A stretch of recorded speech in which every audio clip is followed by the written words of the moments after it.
田津の西郷。どうする家康に学ぶ日本史。今川家への忠義を貫いた女城主。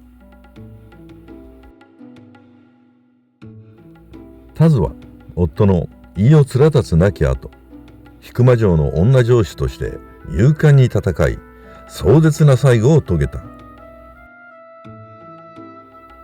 田津は今川氏真の重臣飯尾連達の正室だが、名前を椿姫と呼ばれるなど伝説にもなっている。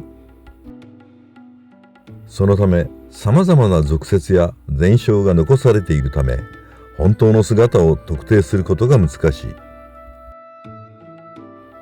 その中で比較的に信用できそうな浜松御在城記などを参考にその姿を見ていこう。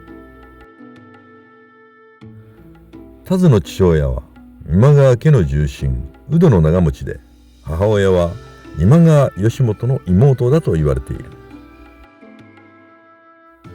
そして田津は同じく今川家の重臣飯尾連達に嫁いだ。田津の夫飯尾連達は遠江、引間、後の浜松領を支配する国衆で引間城主であった。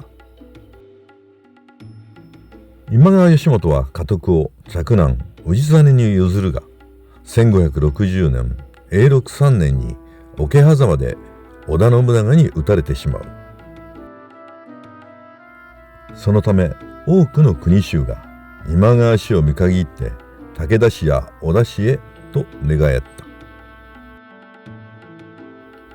1563年永禄6年に連達も密かに徳川家康と連絡を取り合った。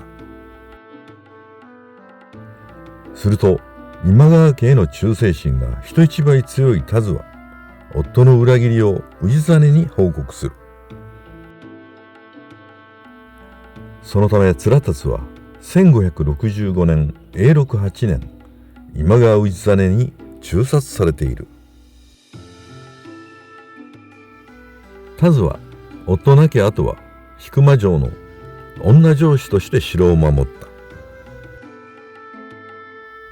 1568年永禄11年徳川家康が引間城を攻めると、田津は甲冑を身につけて引間城にこもり戦った。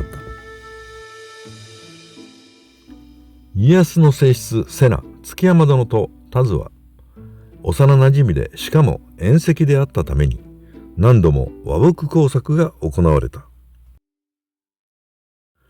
しかし多くの者が裏切る今川家中にあって、田津は最後まで今川氏に忠誠を尽くして戦った。田津は300人余りの兵士を従えて奮闘したが、2日目にはほとんどが戦死する。すると田津は最後に次女18人と共に正面から撃って出て全員討ち死にしたと記録されている。ところで家康は母親の於大の方の推挙で西郡の局を側室に迎えていた。しかし西郡の局は田津の実の妹であったと言われている。西郡の局の祖母は於大の方の叔母で、西郡の局と家康はまたいとこであった。つまり田津は家康とも姻戚関係にあったのである。そのため家康は最後まで田津とは戦いたくなかったに違いない。そして西郡の局と家康の間には次女の徳姫が生まれている。